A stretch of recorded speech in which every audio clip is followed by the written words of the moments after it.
Assalamualaikum warahmatullahi wabarakatuh.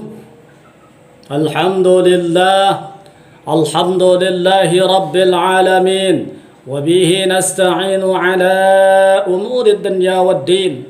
Wassalatu wassalamu ala sayyidina Muhammadin wa ala alihi wa ashabihi ajma'in, amma ba'd. Pertama dan yang paling utama, marilah kita panjatkan puji dan syukur kepada Allah Subhanahu wa taala. Salawat dan salam semoga Allah senantiasa melimpahkan dan curahkan kepada junjungan Nabi besar kita, yakni habibana wa nabiyyana Muhammadan sallallahu alaihi wasallam. Ikhwan fiddin rahimakumullah. Malaikat Jibril berkata kepada Nabi Muhammad sallallahu alaihi wasallam. Kata malaikat Jibril, "Ya Muhammad, ishma syi'ta fa innaka mayyitun." Yang artinya, "Hei Muhammad, hiduplah engkau semaumu, fa innaka mayyitun, maka sesungguhnya engkau adalah akan mati." Ini menunjukkan kepada kita bahwa yang namanya hidup pasti akan mengalami akhir daripada kehidupan yang disebut dengan kematian. Tetapi bukan berarti akhir kepada kehidupan itu merupakan akhir dari segalanya. Karena setelah kita mati, yang namanya manusia akan dibangkitkan kembali, kemudian akan dipertanggungjawabkan seluruh amal perbuatannya ketika hidup di dunia. Oleh sebab itu, kita ketika hidup di dunia, maka jadikanlah dunia ini tempat berladangnya akhirat. Ad-dunya majrul akhirah. Jadikanlah dunia tempat berladangnya akhirat. Marilah kita sama-sama berbuat baik yang sebanyak-banyaknya, atau dalam istilah Al-Quran, fastabiqul khairat, berlomba-lomba dalam kebaikan, agar nanti ketika kita di hadapan Allah, atau yang disebut dengan yaumul hisab dan yaumul mizan, kita tidak akan rugi. Hadirin rahimakumullah, banyak yang beranggapan bahwa yang namanya hidup ini adalah selama-lamanya. Nah, bagi yang beranggapan demikian, itu adalah salah yang besar. Karena yang namanya hidup itu adalah sementara. Ketika kita mengetahui hidup sementara, orang yang baik itu adalah mereka mempersiapkan bagaimana masa depannya. Tapi terkadang kita lebih mempersiapkan masa depan untuk kehidupan dunia, tapi lupa kita bagaimana mempersiapkan masa depan untuk menghadapi Allah Subhanahu wa taala.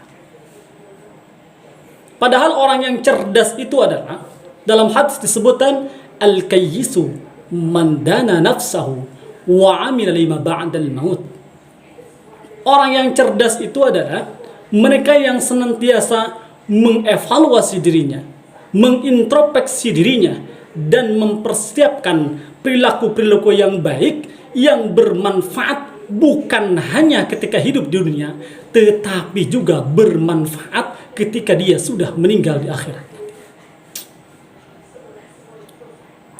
Jadi orang cerdas itu adalah bukan berarti mereka cerdas dalam segi otaknya yang sekali baca sampai bisa, hanya melihat saja langsung nempel.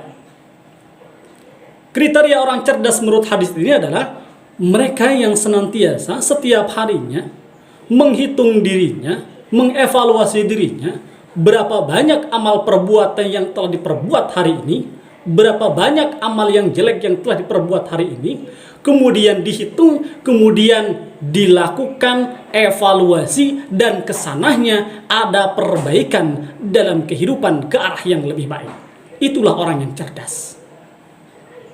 Dan sebaliknya, orang yang lemah adalah orang yang senantiasa man atsba'a hawaha wa tamanna 'ala Allah. Mereka yang mengikuti hawa nafsunya, kemudian mengandai-andai berharap kepada Allah akan memperoleh kebaikan.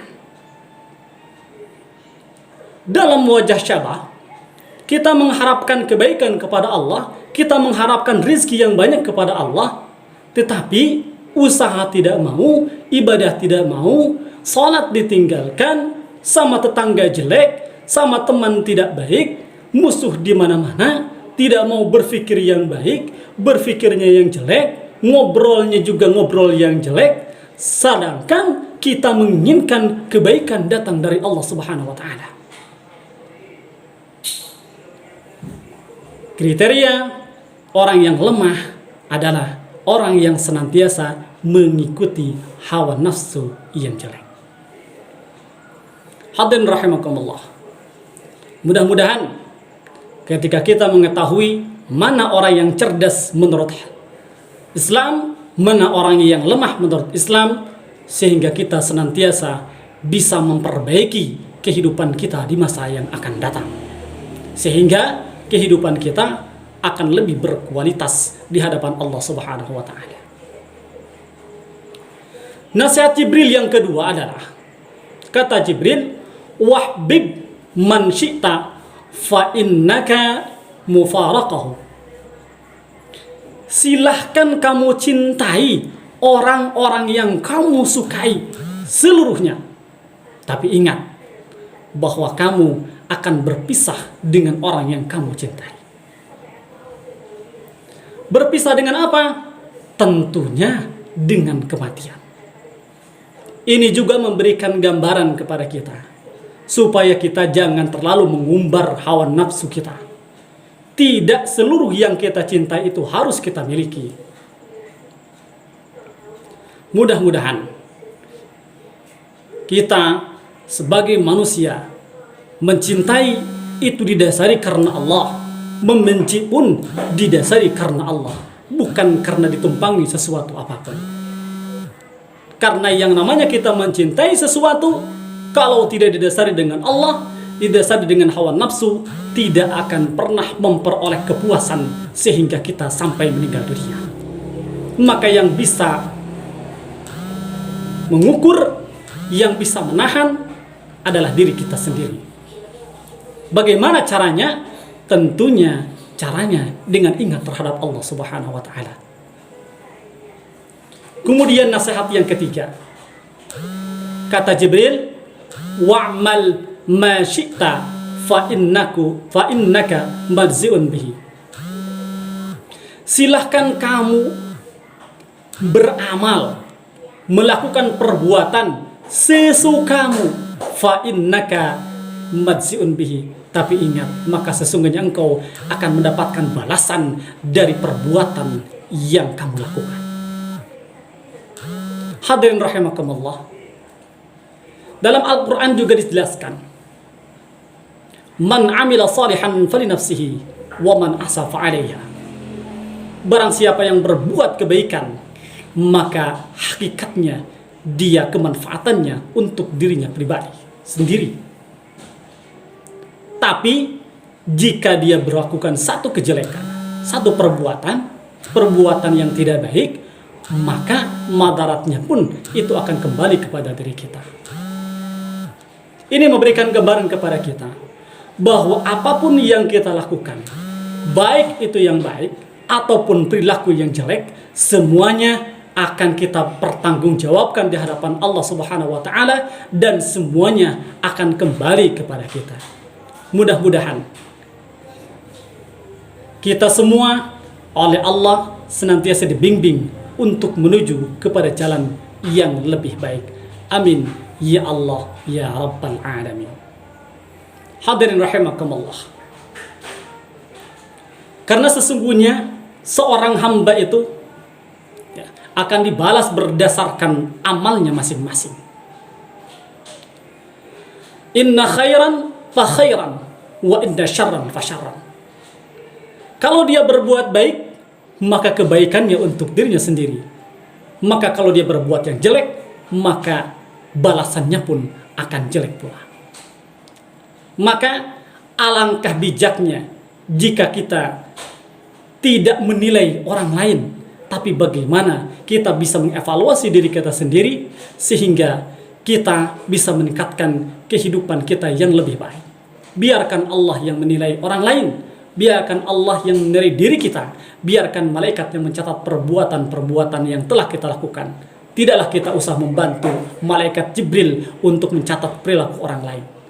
Karena kalau kita senantiasa memperhatikan perilaku orang lain, maka itu akan menambah penyakit-penyakit yang ada dalam diri kita. Tentunya yang disebut dengan penyakit hati.